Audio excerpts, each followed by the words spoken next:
How we doing, man? I'll tell you what, good thing for you guys, maybe not good, but I'm still in practice mode right now, so still kind of amped up. So give me right now if I kind of jump over the podium right now and attack you a little bit. All right. Exciting time to Cajun, very exciting time. The hard part for us as coaches right now is to keep our kids focused on the matter of games. We have construction going on, we have new gear, kids are fired up, excited about that. So anytime you get kids being happy about camp, excited about camp, it's a great time. All right. A few things to know. First of all, second year in the system. All right. Second year in the system, it's starting to show off. It really is. You look at our kids now as far as the all season, the time you put them into the film room, stuff they did on the field, and 7-on-7 by themselves. But the growth in the defense is starting to show up. Last year we had to find out who we were as far as position, as far as scheme. We found that, trying to be our niche and our groove. Our kids understand the system now. So that allows us to be more versatile, be more multiple, fronts, coverages, pressures, everything. So we'll be able to do more with that on package now because of their knowledge in the system. All right. Also, depth. Increased depth now. Last season we came to the season with not having much depth in the secondary. We've addressed those issues with JC players, a few freshman signees. But again, their knowledge of what we're doing has really added to the depth. The ability for us to go to a 4-3 to a 3-4 has really helped our team out also. Because now our defensive line now increased in depth because you're playing 3 big guys now. So that's helped us also. So we're very excited about that. Also, our goal coming into camp was let's find out how fast can we get back to where we left off in spring. I really felt that we were kind of taking off in the right direction as spring progressed and toward the end of spring. We felt really good about it. Our players felt good about it. Coaches did. We knew what we were doing. We knew where to be, and we knew how to do it. So now I go right now to see how fast we can get back to that point and take it to the next level. So first of all, I'll take the next step, and that's our plan to take the next step. Very exciting time also. You look at returning starters. Four guys in secondary. That's huge for us. Because again, this conference right now, a lot of spread, a lot of vertical routes. We have to be deep in secondary. Guys have experience, game time experience. So we took our lumps a little bit last season. We did. We were young in secondary and young as total defense. But now we got 8 or 7 guys coming back this year who either started or had significant playing time. That is huge, especially in the conference. Linebackers have 4 linebackers coming back, 2 interior guys, 4 in secondary. So again, the numbers there are very good. And now we have guys coming in this offseason also who we know will contribute and will be able to guys like Antoine Atkins, another JC guy in the secondary. Dominic Jones, he's showing that every year he's progressing. Every year in the offseason, you see him come back, and you see a change in his body, you see a change in his attitude, you see a change in his knowledge. So those things will pay off for him. Tracy Walker, he's a young guy who's coming in and he makes some plays on the field already. So again, very high expectations for him. Hopefully he makes some plays for us, at least on special teams or some facet of the game. All right. You look at Trey Garnier, he's one. TJ Posey, their linebacker. Marvin Martin, up front. Jacoby Briscoe and Marquise White. Those big guys are very athletic. They can pressure the quarterback and they can also stop the run. Makes us better. All right. So again, a lot of things to look forward to. We're very excited about it. The kids right now cannot wait to get on the field. And that's a good problem. A lot of times you have to pull the throttle. No, not now. Now it's about getting that energy in the right direction. So we're very excited about that. All right. Any questions? Dave Schultz. Coach, you had a chance to join the defending national champion Florida State Seminoles. You changed your mind. Could you go into what went into that decision? It's all about what's right. Things just feel right to be here. Again, it's a good time to be a Cajun. Very excited about a lot of good things going on, and also to see it through now. Because again, our kids right now, they work very hard all season. And why not? This is a great place to be. We have a promising future in front of us.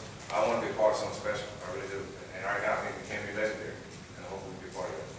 Kind of playing off of that, and you talked about just the players being more comfortable in your system. How more comfortable are you with the players as far as knowing what guys can put where, certain situations, and schematics? That's huge for a play caller, because now I know exactly who can do what. I know where we're limited, but we try to make everything fit to the players. We don't just say it's the best defensive run, let's run. No, it's about what the players can do. So we try to tune everything we do to their playing level and their skill level. So again, that is huge for us, knowing exactly what the players can do and who they are and what they can do. Chris Coach, could you talk about Trey Garnier, a guy who didn't play the transfer, and now you get to see him more in a game that you can use him now. What's your expectation for him? I don't know. Again, everything our kids have done all season, we're way training. You see them coming in, watching film on their own. I cannot wait, again, like I said, I can't wait to play with my toys now. Because again, he's a guy, physically you look at him, you know he can play his conference. Now it's about him going out and doing it. So now we'll finally get a chance to see him doing things without him instead of going out against guys. So very excited about it. BJ Thompson.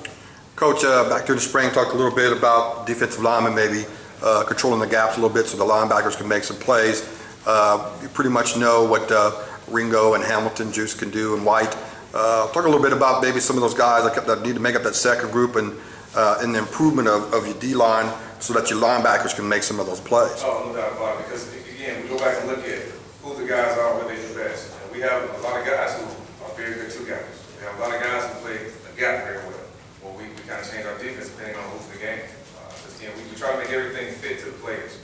Because they're on the field, they make the plays. Our job is to make sure they're in the right spot and do the right things. So again, you get into a front row play out a three-man front. You look at Briscoe, you look at Hamilton, you look at guys like that who control big guys in front of them, share blocks and make plays. You look at some of your smaller linemen, so maybe some movement or playing straight gaps. So we've got a good mix of guys that make us very versatile. Tom Martin. Coach, on top of having all the starters back in the secondary, the way the turnover at quarterback around the conference has been this year, does that also impact just the strength your secondary can be for this team this year? It does, but the biggest thing is their knowledge. Having a new quarterback, it does help us out. It does, because again, it's the conference. Guys not having enough games under their belt. Quarterback experience is huge. We look at both sides of the ball, but the biggest thing for our guys is having knowledge of what's going on, understanding the scheme, understanding what our opponents are doing. Because our number one goal on defense is to affect the quarterback. No matter what happens, we got to affect the quarterback some kind of way. Be it by pressure, be it by disguise, be it by making him reset his feet, anything to affect the quarterback. The secondary can definitely help with that. You touched on Ronnie in there, but with Justin Anderson being gone, what are the battles he's going to have to step up, not just scheme-wise, but making calls and being able to. We stressed, even from day one, even when Justin was here, the entire linebacking core understanding the entire defense. He was the signal caller, and he made some things, he did some things on the field that a lot of guys have done last season. We hope right now a lot of guys can take a step and fill the shoes in, because we've told our guys the entire defense, they don't just know what the Mike does or what the Will does. No, they know the entire defense, they know how everything works, everything fits. And you'll see them on film, everybody makes calls, always communicating. What are the biggest battles, though? Chris Hill in there in the mix? And again, see, at the end of the day, you want to get your best throw on the field, no matter what position they're in. So I can't just leave him in this spot saying he's the best. No, I got to get the best throw on the field to make us better. And the competition at linebacker right now is across the board. Dominic Tobel is probably the only one who has solid position in. He knows it, all right? Other than that, it's wide open. So we use that against our players now. Because again, it brings out the best in them. Competition makes us better. Really does. Lou Johnson, last question. Coach, Jake Bobert, I don't know how different maybe he was last year when all the injuries as the player you see now, but how has he kind of progressed? Night and day. As far as what he understands, as far as what he's doing defensively, his movement. He came back from his, now he was already inside everything he wanted. Everything he wanted to be inside.